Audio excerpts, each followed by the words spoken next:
Hello दोस्तों, I hope आप सभी लोग अच्छे होंगे। आज हम देखेंगे असंतुलित वृद्धि के सिद्धांत की व्याख्या कीजिए। क्या आप इस प्रस्तावित रणनीति से सहमत हैं? दूसरा क्वेश्चन या इस तरह आ सकता है, विकास की सर्वश्रेष्ठ रणनीति अर्थव्यवस्था में असंतुलन निर्मित करना है, इस कथन की विवेचना कीजिए। या क्वेश्चन इस तरह आ सकता है, असंतुलित विकास से आप क्या समझते हैं, इसके व्याख्या कीजिए। हर्समैन के सिद्धांत की सहायता से इसकी व्याख्या कीजिए। हम इसका उत्तर देखेंगे क्या है। इस सिद्धांत के प्रतिपादक अर्थशास्त्री प्रोफेसर एडी हर्समैन हैं। इस सिद्धांत के प्रतिपादक कौन है? एडी हर्समैन है। तथा इस सिद्धांत का समर्थन सिंगर, रोस्टो, किंडलबर्गर आदि विद्वानों ने किया है। इस सिद्धांत के प्रतिपादक कौन है? अर्थशास्त्री प्रोफेसर एडी हर्समैन है। तथा स्थान है वो सिंगर महोदय ने किया है, रोस्टो, किंडलबर्ग आदि विद्वानों ने इसका सहयोग दिया है, मतलब समर्थन किया है।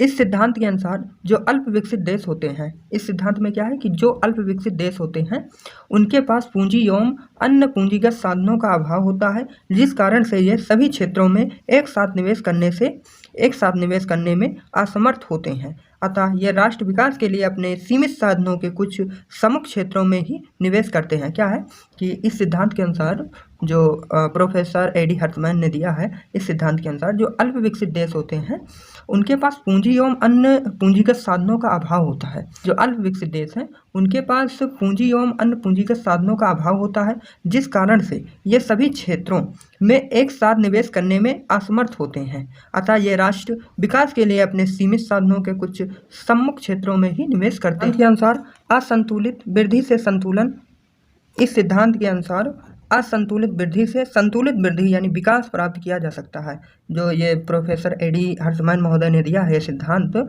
असंतुलित सिद्धांत, इस असंतुलित सिद्धांत से संतुलित वृद्धि विकास प्राप्त किया जा सकता है। रोस्टो के विचार में देखेंगे, रोस्टो कहते हैं कि किसी भी अर्थव्यवस्था की आत्मनिर्भरता के लिए निवेश की दर 5% से 10% या इससे अधिक होनी चाहिए। निवेश से संबंधित उद्योग का विकास बढ़ेगा, निवेश भी बढ़ेगा, उत्पादन बढ़ेगा, लाभ भी बढ़ेगा, और अगर लाभ ये सब बढ़ रहा है तो निवेश में और अधिक वृद्धि होगी। इसके अनुसार यदि ऐतिहासिक दृष्टिकोण से देखा जाए तो विकसित देशों का विकास इसी प्रकार हुआ है। इनके विचार, प्रोफेसर हर्समैन अपने सिद्धांत का प्रतिपादन अपनी पुस्तक स्ट्रेटजी ऑफ इकोनॉमिक डेवलपमेंट में किया है। प्रोफेसर हर्समैन के अनुसार विकास असंतुलनों की श्रृंखला है। यह कहते हैं कि विकास के लिए अर्थव्यवस्था में असंतुलन का होना अत्यावश्यक है।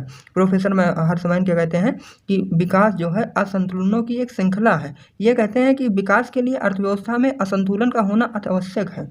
प्रोफेसर हर्ष महोदय का मानना है कि विकास के लिए अर्थव्यवस्था में असंतुलन का होना अत्यावश्यक है कि हमें निवेश करने के लिए प्रमुख उद्योगों को चुनना चाहिए। प्रोफेसर हर्समैन महोदय का क्या कहना है कि हमें निवेश करने के लिए प्रमुख उद्योगों को चुनना चाहिए, जिससे ये उद्योग विकसित होंगे और इन कारणों से अन्य उद्योग भी प्रभावित होंगे और इनमें विकास की भी होगा। ऊंची नीची उन्नति से असंतुलन उत्पन्न होगा जो अंत तक चलता रहेगा। प्रोफेसर हर्समैन असंतुलन उत्पादन करने के लिए दो रास्तों की बात करते हैं। वो दो रास्ता क्या है कि सामाजिक ऊपरी व्यय पूंजी यानी सोशल ओवरहेड कैपिटल, SOC जिसे कहते हैं, और प्रत्यक्ष उत्पादन क्रिया यानी DPA। अब देखेंगे SOC यानी सोशल ओवरहेड कैपिटल क्या है, सामाजिक ऊपरी व्यय पूंजी क्या है, उसको हम थोड़ा सा डिफाइन करेंगे यहाँ पर। SOC से आशय आधारभूत सेवाओं, शिक्षा, स्वास्थ्य, संचार, परिवहन, विद्युत, सिंचाई, पानी आदि से है। इसके अभाव में प्राथमिक, द्वितीय एवं तृतीय उत्पादन क्रियाएं नहीं चल सकती हैं। ऊपरी व्यय के क्या, सामाजिक ऊपरी व्यय का आशय क्या है कि इसमें आधारभूत सेवाएं होनी चाहिए, शिक्षा होना चाहिए, स्वास्थ्य पर ध्यान देना चाहिए, संचार बढ़ना चाहिए, परिवहन, विद्युत, सिंचाई, पानी आदि से है, जिनके अभाव में प्राथमिक, द्वितीय एवं तृतीय उत्पादन क्रियाएं नहीं चल सकती हैं। SOC में अब हम देखेंगे DPA यानी डायरेक्टली प्रोडक्टिव एक्टिविटीज यानी प्रत्यक्ष उत्पादन क्रिया। यदि कोई सरकार SOC में निवेश की तुलना में DPA में पहले निवेश करती है, यदि कोई मान लो सरकार है वो SOC में निवेश की तुलना में DPA में पहले निवेश करती है, तो SOC यानी सोशल ओवरहेड कैपिटल सुविधाओं के अभाव के कारण उत्पादन लागतें बढ़ सकती हैं। सुविधाओं के अभाव के कारण उत्पादन लागतें क्या है, बढ़ सकती हैं। इस इस स्थिति में कुछ समय पश्चात राजनैतिक दबाव के कारण एसओसी में निवेश को बाध्य कर सकती है। लाभ उपयुक्त अध्ययन से स्पष्ट है कि विकास के दो मार्ग हैं, एसओसी से डीपीए की अतिरिक्त क्षमता का उपयोग। क्या है? एसओसी से डीपीए, एसओसी की अतिरिक्त क्षमता का उपयोग, और डीपीए से एसओसी, एसओसी की न्यूनतम क्षमता का उपयोग। प्रोफेसर हर्षमैन के अनुसार दोनों में उस मार्ग को अपनाना चाहिए, दोनों को उस मार्ग को अपनाना चाहिए, प्रोफेसर हर्ष महोदय कहते हैं। प्रोफेसर हर्ष महोदय के अनुसार दोनों में उस मार्ग को अपनाना चाहिए जो प्रबलता आत्मचलित। यहाँ पर प्रोफेसर हर्षमैन ने एसओसी से डीपीए को अधिक आत्मचलित माना है। प्रोफेसर हर्षमैन के अनुसार एसओसी एवं डीपीए का एक साथ विकास नहीं किया जाना चाहिए। अब हम ग्राफ के माध्यम से एसओसी और डीपीए को समझने का प्रयास करेंगे। इधर हम एक्स अक्ष पर लिए हैं एसओसी की उपलब्धता तथा लागत, और वाई अक्ष पर ले लिए हैं डीपीए उत्पादन की कुल लागत, बीच में सेंट्रल लाइन है। अब हम देखेंगे पहले, यदि कोई देश है जैसे विकास के लिए उसको एसओसी का रास्ता चुनना है, माना कोई देश है वो उसको विकास करना है, वो किसके माध्यम से? एसओसी की माध्यम से वो विकास करना चाहता है, मतलब रास्ता वो चुनता है एसओसी का। तो दिए गए चित्र में विकास का पथ कैसा होगा, तो उसको पथ देखेंगे विकास का पथ कैसे होगा कि ए और A1 का विकास लेंगे और B2 और C का विकास होगा। इस तरह कुछ जो रेखा चित्र में है वो विकास का पथ क्या होगा? A1 होगा, B2 C विकास का पथ होगा, किसमें? एसओसी में स्थिति में। जो ये पथ विकास का पथ है उस स्थिति में क्या होगा? एसओसी की मात्रा में वृद्धि होगी। रेखा चित्र में ये बढ़कर A1 हो जाता है, रेखा चित्र में ये जो है वो बढ़कर A1 हो जाता है। एसओसी की वृद्धि डीपीए में वियोजन प्रेरित करेगा।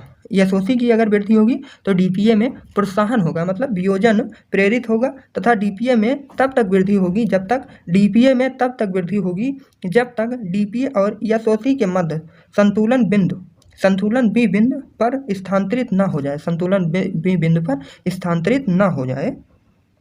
उसके बाद क्या होगा? एसओसी में वृद्धि होगी और B2 तथा उसके बाद एसओसी में वृद्धि होगी और B2 तक वृद्धि होगी, एसओसी में वृद्धि होगी, इसमें वृद्धि होगी, और कहाँ तक होगी? B2 तक वृद्धि होगी।